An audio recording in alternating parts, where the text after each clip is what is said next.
So this is a screen recording for an app that I like. It's called Noroot Firewall. It's got 5 tabs at the bottom, starting with home and ending with logs. So on the home tab, it's pretty simple. You can start the firewall and that enables everything else, or you can stop it and that disables everything else. I have my phone set up to where if this is not enabled, nothing can access the internet. Because I'm a bit of a control freak. But it's good to reduce ads, to reduce seeing advertisements, and to kind of screw Facebook because they keep trying to connect. Even though I don't want the app on my phone, I can't delete it. Super weird. But yeah, the next tab is pending. And when you first install the app, like all the apps will be pending because you don't have any rules set. But for example, if you have something in here that you won't access in the internet, then you can click the green allow. And if you have something in there that you don't want access in the internet, you can click the red deny. I just heard that Nova Launcher, they got caught or they got sold to another company that's going to put ads in it. And I don't want ads in my launcher, so I'm going to hit deny right now. And then it won't ever be able to access the internet. And that's cool. But if I want to change it, I just go over to the apps tab. And the apps tab lists every single app in your phone. And you can decide whether you want it to have access or not. Oh, another thing that I do for just a little bit of additional security is like Amex.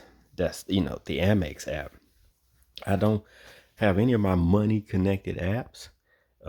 They can only access Wi-Fi. They can't access mobile. So if somebody take my phone and they're not in a Wi-Fi network, then none of my money apps will work. And so I think that's pretty cool. But then also for games, if you have games that shouldn't access the internet, like chess or anti-chess, or well, I like balloons, so I let balloons access it. But I don't want all the Samsung apps. None of the Samsung apps should have access to the internet. I don't even use them. Although I did just get a Dadish. No, you can't access it. I did just get a smart tag that uses Samsung, and I think something in here is blocking Samsung from working. But I rarely use a smart tag, and when I need to use it, I just re-enable the Samsung app, and then I should be able to track down whatever I need to track. But yeah, Facebook Meta services, never. I wish I could delete it off my phone, but I can't. Damn you, Samsung. Yeah. Oh, Robinhood. Let me tighten that up. There we go. Don't want that getting out until I want it getting out. And if I need to access it, I know how to do it. And I guess I'm showing YouTube how to do it too. But this is a small video. Shouldn't get more than one view.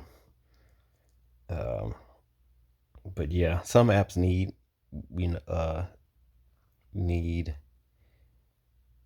internet access, so they got both checks. Oh, the left check is for Wi-Fi access, and the right check is for mobile data access.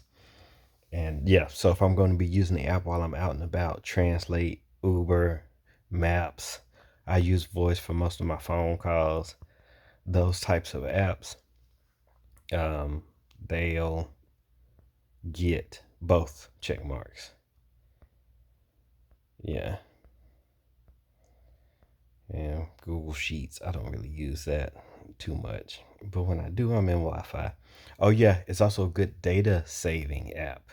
So with like YouTube, I don't want to access YouTube while I'm not in Wi-Fi because it uses so much data.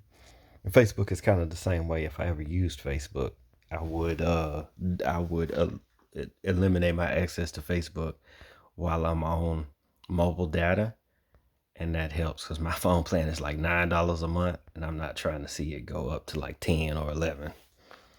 But yeah, but that's that. Oh, okay. So global This is filters. I don't really use them a whole lot, but from what I understand, if you add in a pre-filter, then no apps can access whatever you filtered, except for apps that you enable, that you manually go in and add a filter to say they can access 1E100.net.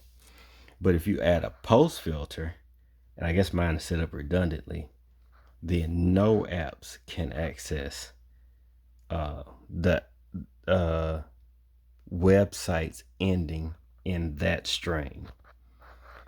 So the second one is no apps, period. The first one is no apps except for apps that you accept. And I think the way that you accept them is you go back to apps and then you click on the app's right arrow. Get back here. 2248. What are you doing? Okay, we're going to do a different app. Authy. And then you can put a custom filter to add it back. I've been thinking about, deny my whole phone from Facebook. And I might, but not right now. And then the last tab is logs. So this log shows you all of the accesses in real time. So what every app that is trying to access it as it's trying to access it. You see Nova launchers being a bit of a pain, and there's meta services. Even though I disabled Facebook and deleted Facebook, it keeps trying to access it, and then we keep shutting it down. I don't know what gaming optimizing services is. That's like an app that came installed on the phone, from the jump. And then ES File Explorer, I've heard shady things about, so I don't allow it to access too much. Music player, what does a music player need to access the internet for? What you trying to do, update? I'm cool with the service the way it is. But yeah, I think it goes back to when you last turned the phone on or whatnot. But yeah, the red ones were not allowed. The green ones were allowed. And if you see any white ones, that's a question. The system asked, could it be? And I didn't answer it. And nothing goes until I say yes. So it's just not going. You would think the system needs access, but I haven't denied the system for a long time. And I haven't seen any adverse effects on my phone. So I just kind of keep it denied. But one day I might allow it because it might be trying to update the phone or something like that. But I'm not 100% sure. But that's like everything I know about the Noroot Firewall app. I hope I titled this video well enough to where people who want this information can find it, because I have a tough time finding it. But that's all I got.